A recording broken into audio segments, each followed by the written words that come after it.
The assignment our group proposes is a blog that will focus on issues with personal security in our very connected times.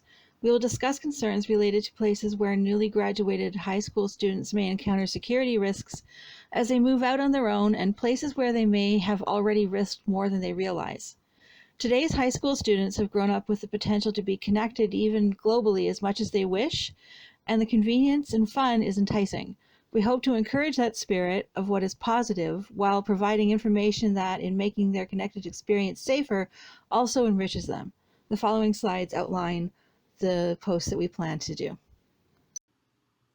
Phishing on Instagram is the act of people creating fake identities or accounts to gain the attention of other followers. These followers are then asked for personal information like credit card numbers, social insurance numbers, etc.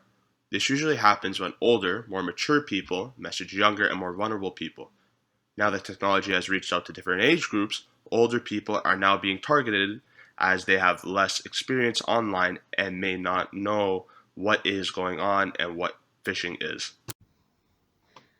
Phishing, Facebook quizzes.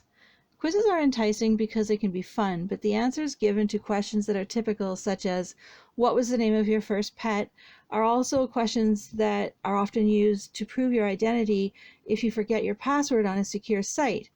Those with bad intentions can use that information against you.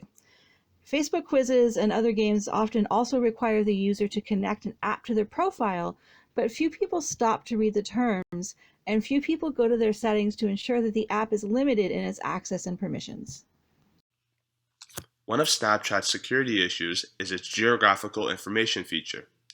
The friend feature allows people to show exactly where they are in the world, creating an open playing field for fraudulent accounts to be created, posing as someone the user might know, which then gives them access to the geographical information when the account has been accepted as a friend. Now that more fraud has moved to social media, both younger and older populations may not understand how identity fraud works, whether fraudulent actions or fraudulent accounts are appearing. Now that most of the educational system and the business world has moved to Zoom as one of their main sources of communication, there's been lots of Zoom bombing going on. This is where users invade private Zoom calls with bad intentions, like hate speech and the intention to steal personal information. Even when the call is password protected, hackers gain access and can get personal information from the call. As of right now, this has been a very problematic issue as Zoom use has increased exponentially due to the social isolation in the world. Interop, social networking platforms.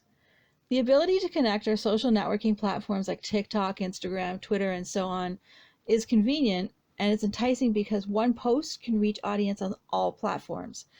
But a security breach on one platform is a security breach on all platforms. Some apps and sites let users of Facebook, Twitter, and the like sign in with those accounts instead of creating a new account on that site.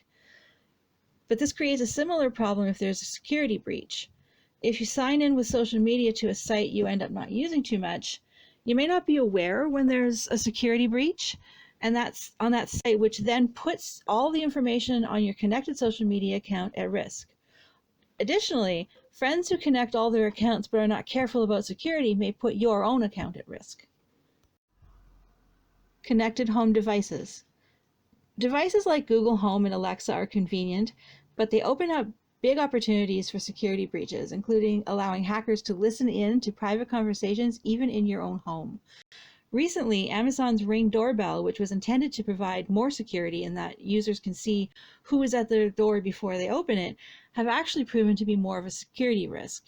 In one instance, a hacker got into a family's connected household through Ring and was talking to their child when the parents were not in the room. The doorbell is also a personal risk for those going to a place that uses Ring because it can record both video and audio, which can be saved, and if hacked, it can put that person at the risk of a privacy violation at minimum.